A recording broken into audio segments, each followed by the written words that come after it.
Las 7:15. Saludamos al licenciado Fernando Villavicencio, presidente de la Comisión de Fiscalización de la Asamblea. Le damos la bienvenida. Quisiéramos conocer cómo quedó la situación en la Asamblea Nacional con respecto al juicio político al contralor subrogante, hoy ya excontralor Pablo Celi. Bueno, un saludo. Ahora me encuentro en Guayaquil. Buen día. Sí, ayer personalmente, para evitar que se coman los plazos, como sucedió de forma lamentable con el pedido de 5 días de prórroga, reitero, personalmente entregué a la presidencia de la legislatura el informe de posición, en este caso con las 9 posiciones de los legisladores.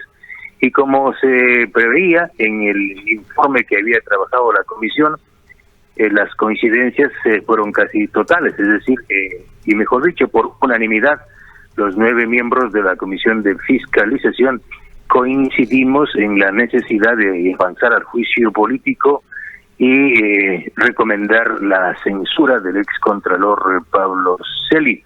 Yo presenté mi informe de posición, prácticamente asumiendo el trabajo íntegro de la Comisión de Fiscalización, y como se habrá notado en la sesión de la noche de antier, todos los legisladores lo que hicieron es copiar partes de este informe de la comisión y asumieron prácticamente por unanimidad lo que acabo de señalar. Licenciado Villavicencio, muy buenos días. ¿Con esto se daría ya paso? Es decir, ¿se habría superado esta situación a la que hizo referencia y de alguna manera enfrentó a la presidenta de la Asamblea Nacional con usted como presidente de la fiscalización por estas circunstancias que fueron calificadas como una negligencia por parte de la comisión?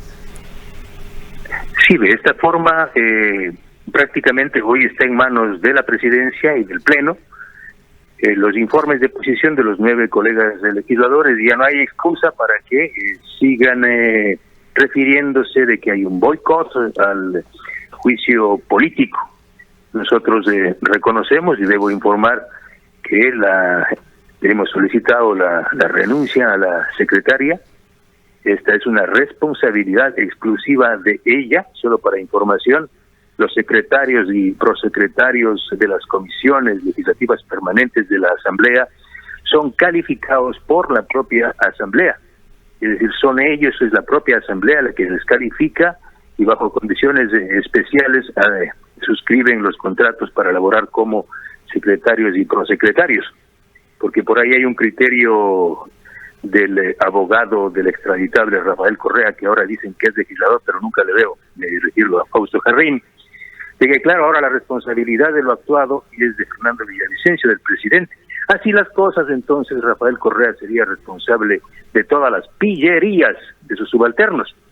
Aquí está clarísima la responsabilidad, no es de ningún legislador de la comisión, es de la secretaria. Me duele mucho, pero se ha enmendado ese error y hoy están los informes, mejor dicho, está el informe con las 9 posiciones que apuntan al juicio político y censura de Pablo Celi en manos de la señora presidenta de la Asamblea, que también pretendió aprovecharse de estas circunstancias para atacar mi trabajo. Ella tendrá que responder por las cosas que tiene que responder.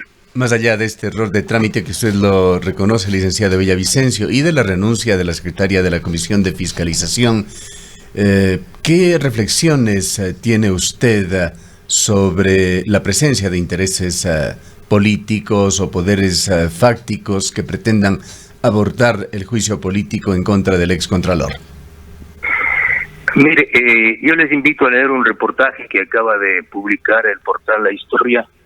Es un trabajo conjunto entre Periodismo de Investigación y el portal La Historia sobre los temas de fondo que logramos descubrir en el trabajo de investigación en el proceso del juicio político.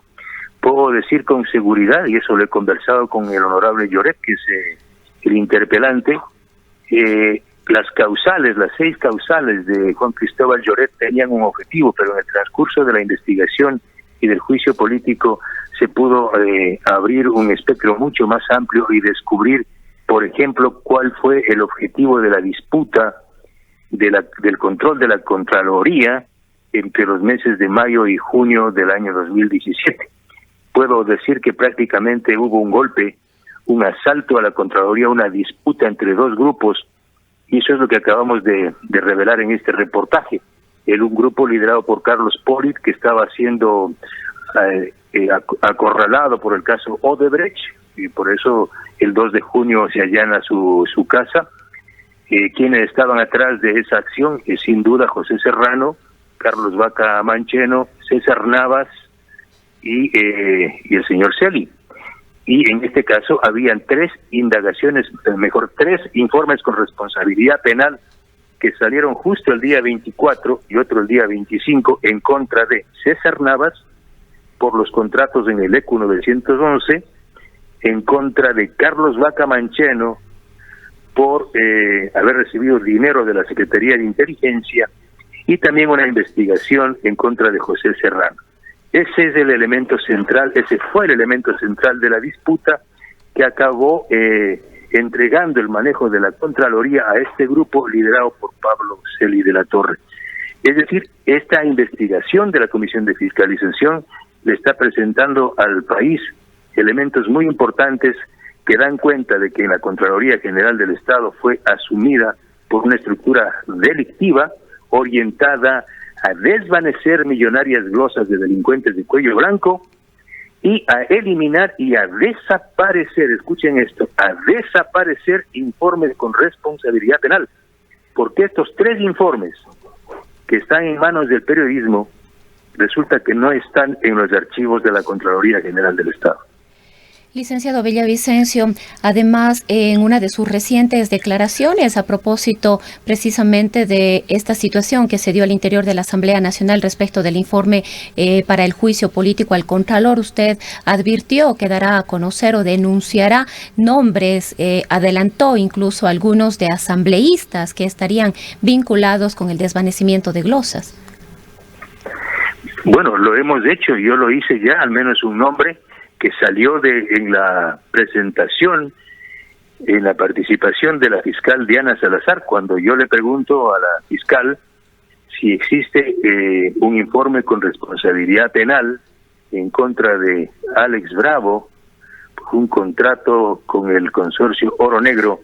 La fiscal puntualmente dice que está abierta una indagación previa por el presunto delito de tráfico de influencias en contra del exgerente de Petroecuador, Alex Bravo Panchano, que está preso, de Michael Manzano, otro funcionario de Petroecuador, y también de los representantes del consorcio Oro Negro. ¿Sí? ¿Por qué? Porque se suscribió un contrato de $38.9 millones con un sobreprecio de 4 en esa fecha, y luego este contrato tuvo varias adendas hasta el año 2019, con una cifra de $72 millones.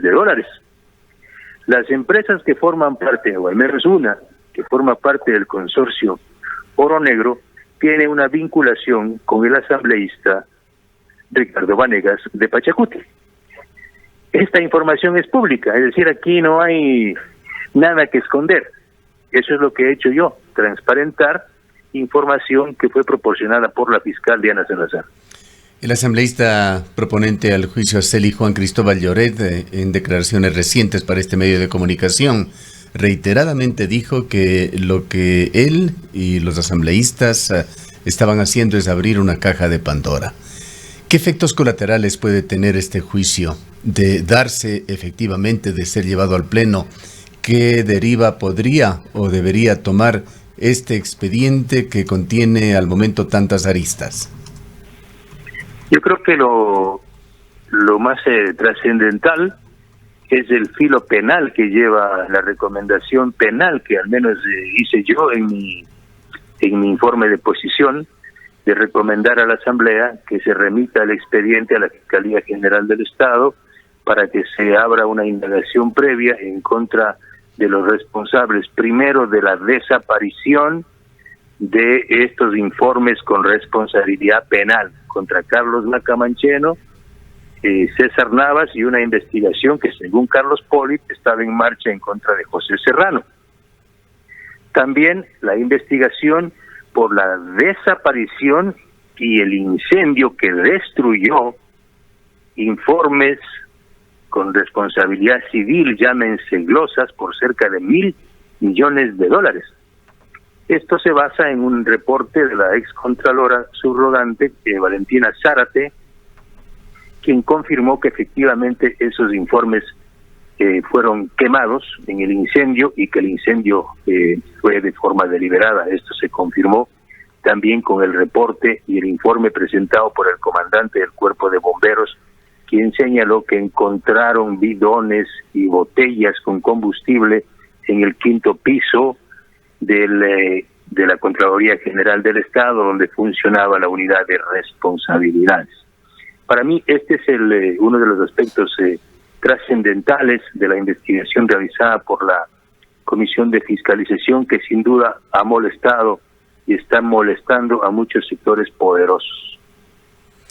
La omisión en la presentación oportuna de la solicitud de prórroga, licenciado Villavicencio, de alguna manera, esto ya de acuerdo a la reglamentación que se observa en la Asamblea, podría dejar sin efecto el juicio.